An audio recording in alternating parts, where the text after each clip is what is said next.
हमारे पास एक संख्या है 0.17। हम इस संख्या को और किस प्रकार बोल सकते हैं?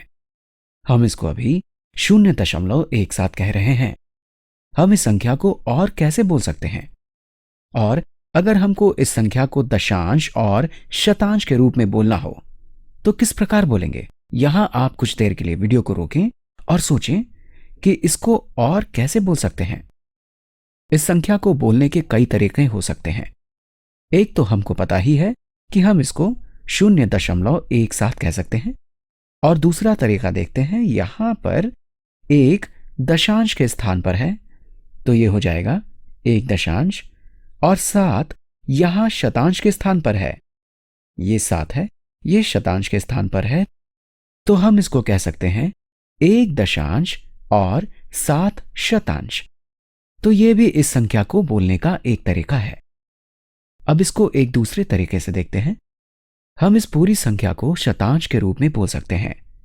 1 में कितने शतांश होते हैं? 1 शतांश के बराबर होता है, तो हम इसको 1 ना कहकर 10 शतांश कह सकते हैं। वैसे आमतौर पर ऐसा बहुत कम ही लिखा जाता है, तो यह है 10 शतांश और 7 शतांश। और अब मैं इन दोनों शतांश को जमा कर सकता हूं। ये 10 शतांश है और ये 7 शतांश है, तो 10 जमा 7 बराबर 17 शतांश। मैं इसको लिख देता हूं 17 शतांश। अब मैं आपको समझाता हूं कि हम 1 और 7 शतांश को 17 शतांश क्यों कह सकते हैं। हम शतांश की गिनती करते हैं। ये 1 शतांश है, ये 2 शतांश है, और अब मैं सीधे ही 9 शतांश लिख देता हूं। बाकी मैंने डॉट डॉट करके लिख दिए हैं। और अब इससे अगला क्या होगा? उसको हम कितने शतांश कहेंगे? अगला होगा 10 शतांश। 10 शतांश बराबर 1 दशांश। तो अगर हम 9 शतांश से आगे बढ़ते हैं और अगर हम शतांश में गिनती कर रहे हैं तो इसके बाद 10 शतांश होगा, और 10 शतांश 1 दशांश के बराबर होता है। उसी तरह जिस तरह से 10 इकाई 1 दहाई के बराबर होती है। मुझे आशा है कि आप इससे भ्रमित नहीं होंगे। चलिए और आगे गिनते हैं। तो 11 शतांश, 12 शतांश, 13 शतांश, 14 शतांश, 15 शतांश, 16 शतांश और अंत में 17 शतांश। मैं आशा करता हूं कि अब आपको समझ आ गया होगा कि हम इसको 0.17 या 1 दशांश और 7 शतांश ना कहकर 17 शतांश क्यों कह सकते हैं। आइए अब ऐसे कुछ और उदाहरण समझते हैं। यहां पर एक संख्या को शब्दों में लिखा गया है। हमें इस संख्या को दशमलव के रूप में लिखना है।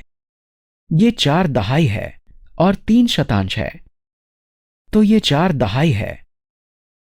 मैं यहां पर सभी स्थानीय मान को लिख देता हूं।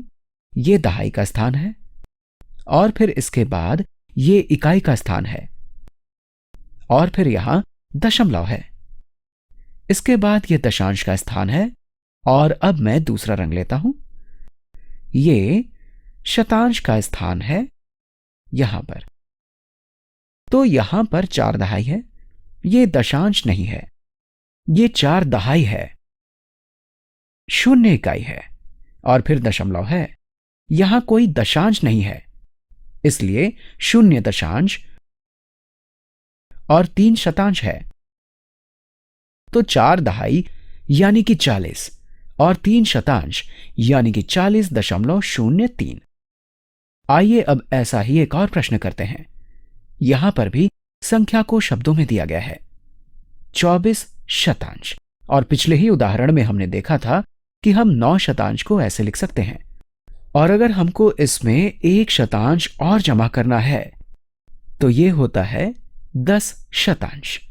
और अगर हमको 24 शतांश लिखना है तो यह हो जाएगा 0.24, और ये 2 दशांश और 4 शतांश के बराबर है। जी हां, मैं इसको लिख देता हूं।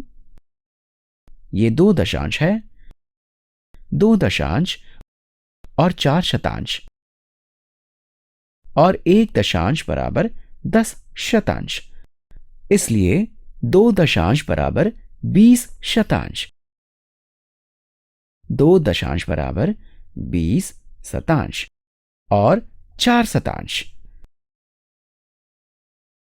और 20 शतांश जमा 4 शतांश बराबर 24 शतांश। और मैं आशा करता हूं कि ये आपको समझ आ गया होगा।